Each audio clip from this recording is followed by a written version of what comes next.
La presentación de los resultados de tesis y monografías de investigación se recomienda realizarla de la siguiente manera. Primero, para presentar los resultados debemos de seguir un orden lógico. Ese orden debe de adaptarse de acuerdo con los objetivos planteados. Esto es porque es necesario responder la pregunta de investigación, además de que se debe de confirmar o rechazar la hipótesis planteada. Se recomienda utilizar elementos ilustrativos, como gráficos o tablas, imágenes o infografías según corresponda el contenido del trabajo. Hay que presentar solo datos indispensables, puesto que a veces se tiende a tener exceso de información. Por lo tanto, hay que evitar ese exceso de información. Es muy importante utilizar herramientas tecnológicas, como software para procesar las bases de datos o software para gráficos, tablas e imágenes. Por ejemplo, ¿qué tipos de gráficos vamos a utilizar? Pues depende mucho de la información. Cuando queremos contrastar dos variables, es recomendable utilizar gráficos de barra divergente o de tabla de columna. Por ejemplo, para contrastar la variable masculino y femenino en cuanto al sexo. Tenemos un ejemplo de presentación de resultados en un gráfico de barra divergente. Por ejemplo, pueden ver este gráfico que nos presenta la estructura de la población para contrastar hombres contra mujeres de acuerdo a rangos de edad. Si lo que queremos es mostrar correlación, podemos utilizar un gráfico de dispersión o de línea del tiempo. Por ejemplo, en los gráficos de correlación, nosotros mostramos cuál es la correlación entre dos variables, normalmente una variable independiente y una variable dependiente. Aquí tenemos un ejemplo del grado de correlación entre ambas variables. Podemos presentar el resultado en gráficos de líneas de tiempo. Aquí podemos ver cómo avanza el exceso de mortalidad de acuerdo a la semana epidemiológica y al tiempo en el año que se presenta. Si nosotros lo que queremos es clasificar, podemos utilizar gráficos de barras o diagramas de tira de puntos. Por ejemplo, en este gráfico de barras, nosotros podemos contrastar los diferentes números de ESAVIS reportados durante el periodo de 2004 a 2021. Si nosotros lo que queremos es analizar la distribución de nuestra población, podemos utilizar histogramas o gráficos de velas o cajas. Nosotros tenemos aquí un ejemplo de un gráfico de caja donde nos sirve para representar valores atípicos, la mediana y los cuartiles. En los histogramas nosotros podemos apreciar claramente la distribución de nuestra población, si tiene una distribución normal o asimétrica. Si nosotros queremos mostrar cambios en el tiempo, son recomendables los gráficos de línea o de mapa de calor de calendario. Estos gráficos de línea, por ejemplo, son similares a los que ya se habían visto, pero son una línea que tiene asociado los cambios en el tiempo. En los gráficos, si nosotros queremos utilizar algo para expresar magnitud, podemos utilizar gráficos de columnas o el gráfico de Marimekko. Los gráficos de columnas son muy útiles para contrastar dos variables en distintos rangos, como en este caso que se contrasta la población en hombres y mujeres a lo largo de distintas décadas. Si nosotros queremos ver cuáles son las partes de un todo, podemos utilizar el gráfico de tarta o pastel o un diagrama de Venn. En el gráfico de tarta o pastel tenemos el ejemplo de cómo se distribuyen los ESAVIS de acuerdo al sexo, hombres y mujeres. Es muy importante que se tenga muy claro que estos gráficos son utilizables solamente cuando se quiere expresar las partes de un 100%. Si nosotros queremos presentar resultados de manera espacial para visualizar en qué regiones se presenta de mayor o menor manera un evento, la presentación de resultados en mapa es la ideal. De igual manera, los resultados se pueden presentar en tablas. El punto es que nosotros debemos de encontrar, de acuerdo al tipo de datos que estamos manejando, la manera más ilustrativa y representativa de presentar nuestros datos. Una vez que hemos presentado nuestros datos, es momento de discutirlos. Vamos a discutir los resultados. ¿Qué es la discusión de resultados?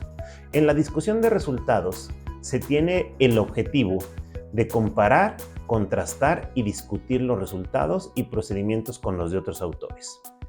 La discusión de resultados sirve para reconocer las limitaciones y reconocer las fortalezas de nuestro estudio.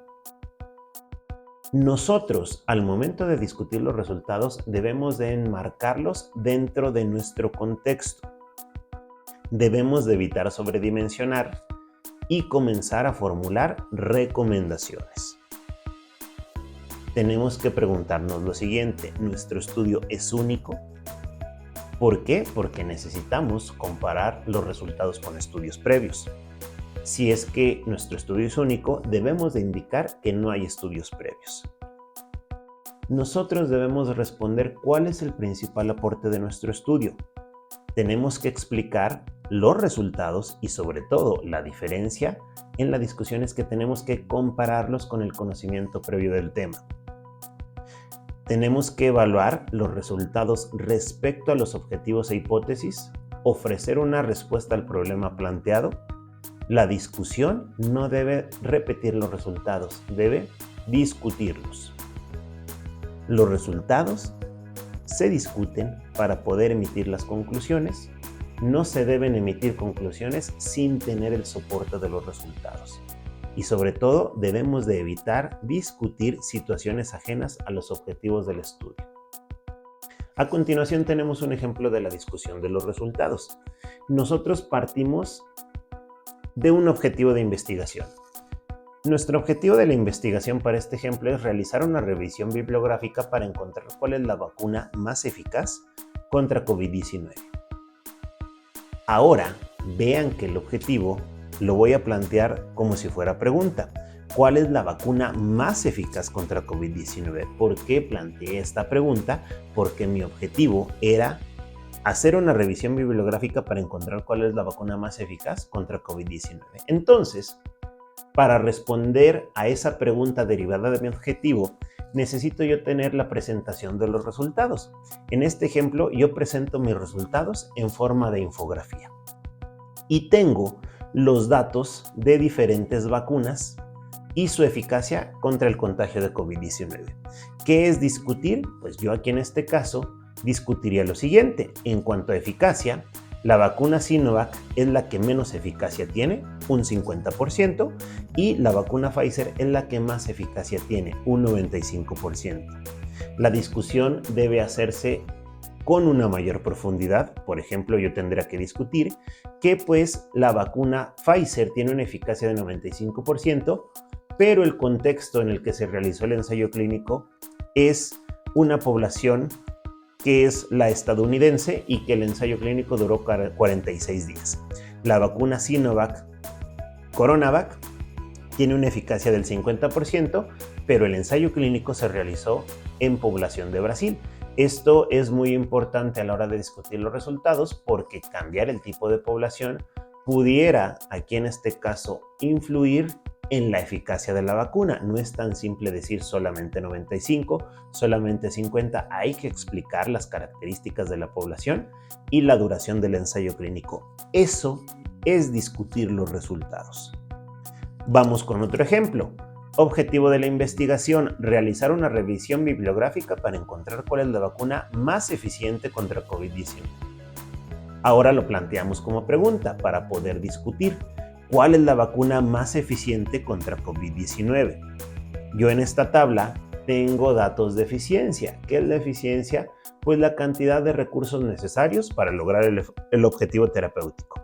Vean que tengo la eficacia, pero para discutir la eficiencia se tiene que ver el número de dosis para ver qué vacuna gasta más recursos para lograr su objetivo terapéutico. Tenemos 3 vacunas: Pfizer, Sinovac, Coronavac y la vacuna de CanSino.